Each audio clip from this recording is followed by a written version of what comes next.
Hey guys, what's up? Welcome back to the Holderhek channel. So the first thing you may or may not notice is that there's no more intro, and that's because I've decided that intros are cringe and I'm done making intros. So that's great. There's 10 seconds off of every video. And so moving on to what this thing's actually about, you know, I've done Phase 5 BIS lists for PvP, PvE, Spell Hance, Elemental Flurry.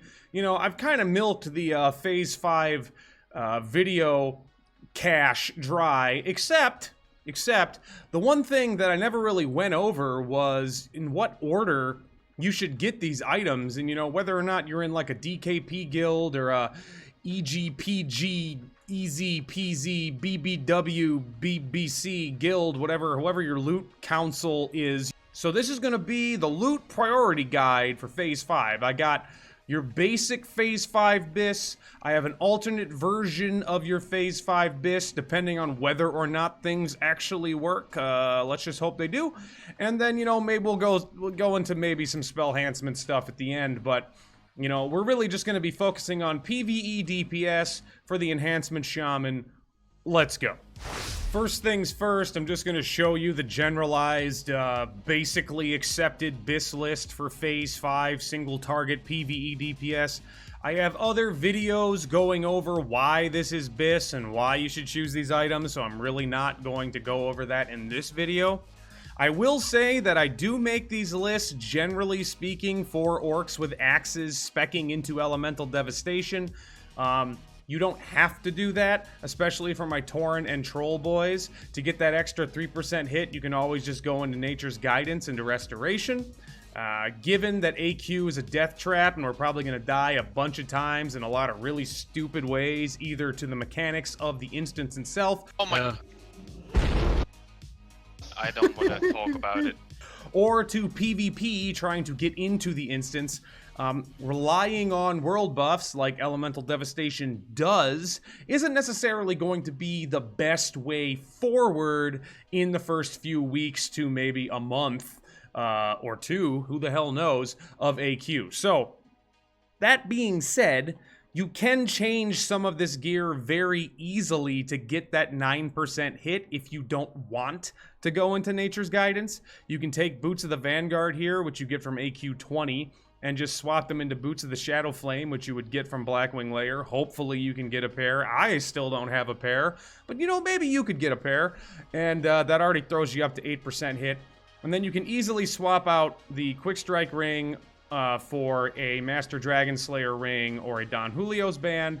And then you also have hit options here in your neck, like Fury of the Forgotten Swarm or the Old Faithful Onyxia Tooth Pendant. So it's pretty easy to get to that 9% hit if you need to get to that 9% hit. So let's get the most obvious thing out of the way. The first thing you're going to want to get, the first priority item for you, is going to be the Dark Edge of Insanity. Now, two things with this. A, no warrior needs this who is not a PvPer and who does not PvP regularly. There is no PvE reason to take this. Any excuse you hear from them that is a PvE reason to take this is complete so completely ignore it. It's a PvP weapon for them. Two-Hand Fury is completely outpaced by dual wield at this point. And if they come at you with like AoE, trash mob crowd control, tell them the Earthshaker has existed since Phase 1. Moving on, you shouldn't have competition for this item. You will, but you shouldn't. But because you will, you have to save your DKP and your easy peasy BBW for this. Now, that's completely out of the way. Dark Edge of Insanity first. There is another weapon in AQ that you could get that you should also have zero competition for.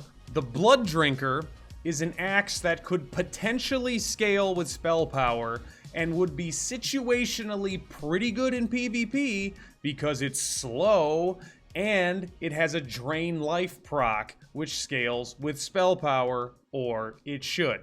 This is an item, again, you should not have competition for, but it's also an incredibly low drop rate, so you probably won't have to worry about it unless some rare scenario happens where you actually see this thing. If you see the Blood Drinker, before you see a Dark Edge of Insanity, you might deal with blowback because you have 2 weapons from the same raid. Hopefully people will understand that nobody wants the Blood Drinker, and then you can actually get the Dark Edge of Insanity as well. But you may want to big brain it and pass on the Blood Drinker or do a roll off on the Blood Drinker if it drops before your Dark Edge. The next thing we really need to worry about replacing, and honestly, it might be what you end up replacing first, if, again, you do not have competition for the Dark Edge, if it's going to be loot counseled to you, or if you're top of the prio for that weapon, whatever.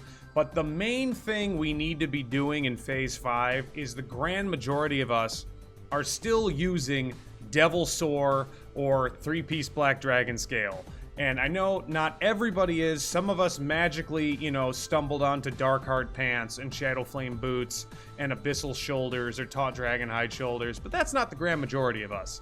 Almost every enhancement shaman I see is wearing Black Dragon Scale. So we have to replace that garbage. Asterisk. It's not really garbage, but come on, it's Phase 5. So, we're gonna get Boots of the Vanguard from AQ 20. Okay, you don't need to worry about Prio on this because it's AQ 20. Okay, so you're either going to use Boots of the Vanguard or Boots of the Shadowflame. You should have one of the two at this point. Then you're going to pick up the Scaled Sand Reaver Leggings and the Mantle of Wicked Revenge as place 2 and 3 of your priority list. Again, that is if you are not going to be Prio Dark Edge. Otherwise, you will get these pants and these shoulders first, because then we can finally, for the love of God, get rid of 3-piece Black Dragon Scale. We are now going to unfortunately start to really annoy the rogues, which tends to be our lot in life moving forward, but we are going to try to grab the Belt of Never-Ending Agony. Now this thing is their ultimate bis, I am fairly positive. But look at it. It's so good, dude. Try to get this belt. The reason why I put it so far down the list was not because it isn't good, because it's great. I put it so far down the list because A, it is their ultimate bis, so you're probably going to want to let them get at least 1 or 2 first, and B, you could, if you needed to, side grade into a Osirian's Binding. You don't have any attack power, which is awful, let's be honest, but you do get 2 crit and 1 hit and a little bit of intellect. And that can tide you over until you get a Belt of Never-Ending Agony, and it wouldn't be that big of a deal. Now, beyond the Belt of Never-Ending Agony, you're also going to try to pick up the Karaji Executioner Bracers, which is, once again, Rogue Bis. I don't know how much you like your rogues or how much they like you, but you're going to probably arrange some sort of deal where, they get the first pair, you get the second pair, same kind of thing with the belt. I don't know. Listen, I'm just telling you probably the best order to try to get these things so you can actually get all of these things. When it comes down to the interpersonal relations with you and your guild, that's going to come down to your own specific Dungeons & Dragons charisma score. The next thing we're going to try to be replacing is going to be your cloak slot. You're either going to be upgrading from Cloak of the Black Baron, a Windshear Cape, potentially a Cloak of Draconic Might. Draconic Might is actually really, really, really good. So if you have that one and you have enough hit, you can perhaps do this in a different order, but I don't have a hit cape other than Zulian Tigerhide, so we're going to be upgrading into the Cloak of Concentrated Hatred, which is really, really nice. Now, the good news is, with this cloak, the Warriors AQ 20 set has a cloak that's very similar to this, and situationally better, so you might not have to deal with warriors wanting this, but you will probably have to deal with rogues and potentially feral druids, but just understand that it's not a super sought after item, so you shouldn't have to fight too hard to get it. Now we have the Gloves of Enforcement. I have these down so far on the list, again, not because they aren't great, because they are great, but because, you know, you do have chromatic gauntlets, and chromatic gauntlets are pretty good, and these aren't a whole hell of a lot better than chromatic gauntlets, although they are better and they do provide a hit. It's so far down the list because I'm still hoping. I'm hoping the dream that I dare to dream that, you know, the Black Grasp of the Destroyer will actually be good for us, and it will actually produce a Phantom Strike, and it will actually allow our Wind Fury chance to go up. I'm not banking on it. I just have a hope. So I'm gonna try to get these things crafted, and I'll be using them in Phase 5, and, you know, hopefully they'll work the way we want them to work. But either way, the Gloves of Enforcement aren't terribly high on my priority list of things to get in this raid. The last couple of things are going to be your Ring of Karaji Fury.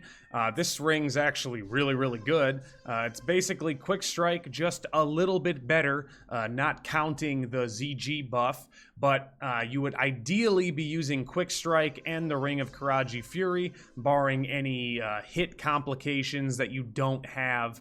And it will probably be one of the last things you pick up because you are likely using those ring slots for hit, and not having any hit in your ring slots is a rather great privilege that you will have towards the end of Phase 5. And then, I don't have it on this list, but I do have it on the next list, so we're going to transition into that. We're going to talk about the Jam Gabar. Now, most of us should be using the Earth Strike, which you get from Cenarian Circle Rep and grinding AQ20, potentially grinding the Lords and Dukes and Silithus. Then you do some quests and gather some nonsensical items, and it's honestly a huge pain in the ass, but you can get an Earth Strike, and it's really good. Now, the Jam Gabar is definitely better than the Earth Strike, especially if you can big brain it, use a Storm Strike, or time 20 seconds to where you can Storm Strike, potentially Wind Fury, at the 20-second tick of Jam Gabar, getting 650 extra attack power on top of your Storm Strike Wind Fury attack power, and just absolutely do the most insane amount of damage possible in the given phase. Now, you have a 40%, maybe higher with Black Grasp of the Destroyer chance to make that happen, but, you know, you have a chance to make that happen. So, again, this kind of falls into if you can pick up the Jam Gabar, you should pick up the Jam Gabar, but it's likely going to be one of the last things that you take or replace. Now let's talk about the final couple things you can pick up in here. We'll go over the Barb Choker. Honestly, you don't really ever need to get the Barb Choker, because if you ever did ZG and you have the Eye of Akar, the Eye of Akar is functionally the exact same thing. Obviously, the Barb Choker, you get 10 stamina from it, and that's really nice. And, you know, the extra 4 attack power is 4 attack power, but it's not really something you need to go out of your way to get. So if you can pick it up for free or super cheap, then go for it. But I think most people probably have the exact same thoughts on the Barb Choker, because everybody has either tried to get an Eye of Akar or has an Eye of Akar. So it's really there if you don't have an Eye of Akar, but Eye of Akar, Eye of Akar, Eye of Akar. I like to say the same things over and over and over again because it's fun, I think. To finish off the video, I do want to talk about the 2.5 set and the Gathering Storm set from AQ. Now, these items I could potentially see being useful in PvE if your sole purpose in the raid is to be a twisty boy, Nightfall boy, and just maintain your, you know, uptime of totem twisting and maintain that Nightfall debuff. I could see these being fairly useful in PvE. I could also see them being useful in PvE if your goal is, you know, AoE DPS with your Fire Nova Totem, Magma Totem twisting, because it does have way more intellect than you would have in your normal gear. We're talking like a difference of over 1,500 mana here between your single target PvE DPS BIS and this stuff. But all of that being said, it is my opinion that most of the Stormcaller pieces are basically PvP gear for us. So that means you're probably going to be last prio to get these items. You should still try to get these items if it's not too much of a hassle and it's not too big of a deal, but honestly, Stormcaller is, at least for you as an enhancement shaman and a PvP spell enhancement shaman, it's PvP gear. That's really what it comes down to. That being said, it's great PvP gear, and I would personally wear it probably over the rank 13 set, or at the very least, mix and match some pieces. But since not everybody has millions of years to kill in, Warsong Gulch and Arathi Basin and Alterac Valley all day, every day until they die, the 2.5 set's really nice. Moving on to the Gathering Storm set. The Gathering Storm set is also a spell enhancement set. And you may or may not know about this set, but it is a set you can acquire from AQ20. It consists of a mace, the Hammer of the Gathering Storm, a ring, the Ring of the Gathering Storm, and a cloak, the Cloak of the Gathering Storm. Every single one of these pieces has strength, intellect, stamina, and damage and healing. And the 3-piece set bonus is it increases the chain target damage multiplier of your chain lightning. So basically, your entire 3-prong chain lightning does more damage. This would be the set I'm going to acquire for my 3120 PvP build. It is unfortunate that the Hammer of the Gathering Storm does not bonk very hard, but it does make up for that by having 53 damage and healing and basically being a discount Lockamere. You can't really, negate that too much. It's a decent amount of damage and healing, and that 3-piece set bonus is really nice for initial engagements with Elemental Mastery. Finally, just the last couple of things I want to talk about that you could potentially get for free because nobody else is going to want them, or just other things that you should attempt to pick up but obviously don't have any sort of burning desire to get them very quickly. We're going to talk about the Blessed Karaji War Axe. This is a really great one-hander, big damage, fairly slow, intellect, stamina, crit, and attack power.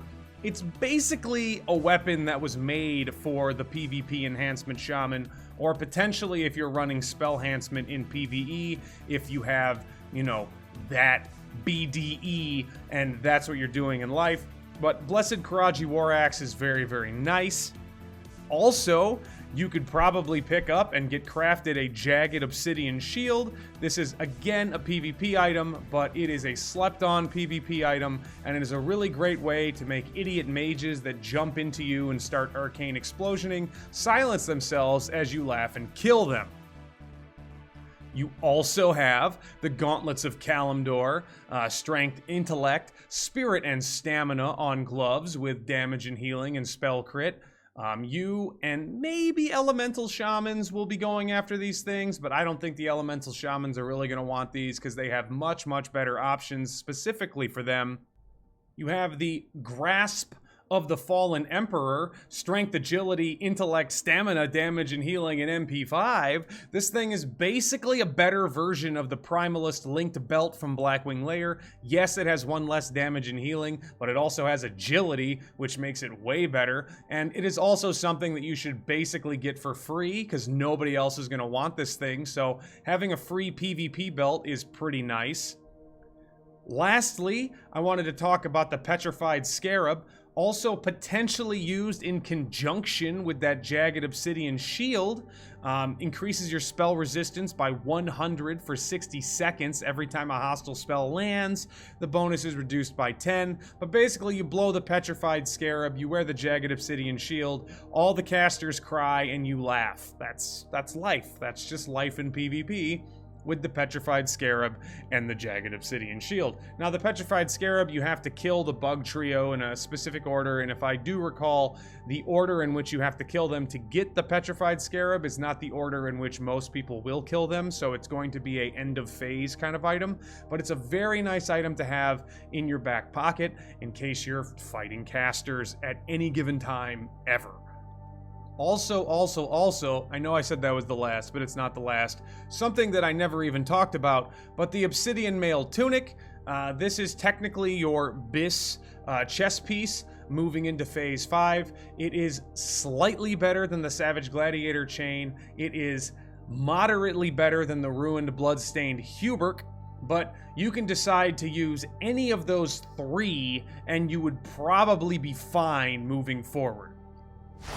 Okay guys, that is going to be it for your Phase 5 loot priority, single target DPS, spell enhancement, PvP, craftable items, loot priority guide. I hope now, after the 15 different videos I've made about Phase 5, okay, that's a lie. I think this is number 4. But still, you know, I'm excited. I'm excited about Phase 5. This is the first phase where we actually have loot from almost every single boss that we can replace stuff that we've been wearing since Phase 1. You know, you come from Molten Core where there's like 3 or 4 items. You go into Blackwing Lair, there's like 2 or 3 items. You go into AQ and there's like 25 items that we can use. And it's exciting. It's very exciting to finally have gear and to potentially be swinging around one of the best weapons ever designed, ever. I mean, it's Soul Edge, okay? It's not the Dark Edge of Insanity, it's Soul Edge, okay? Any Soul Calibur boys in chat, let's go. So, hope the video has been informative and potentially entertaining. If you guys like it, sub. You guys want to see more of me, go to Twitch, the Holderhek. Follow me in the Discord. The Discord's like almost 1,500 people now. I got crazy great mods that do item tests and theory crafting while I yell at a mic on Twitch. So I really appreciate everybody in the chadhancement Discord. Let's get some more people in the chadhancement Discord. I will talk to you there. I will potentially see you on my stream. Until then, I don't know. Signing out? Like, I'll talk to you guys later. Bye-bye.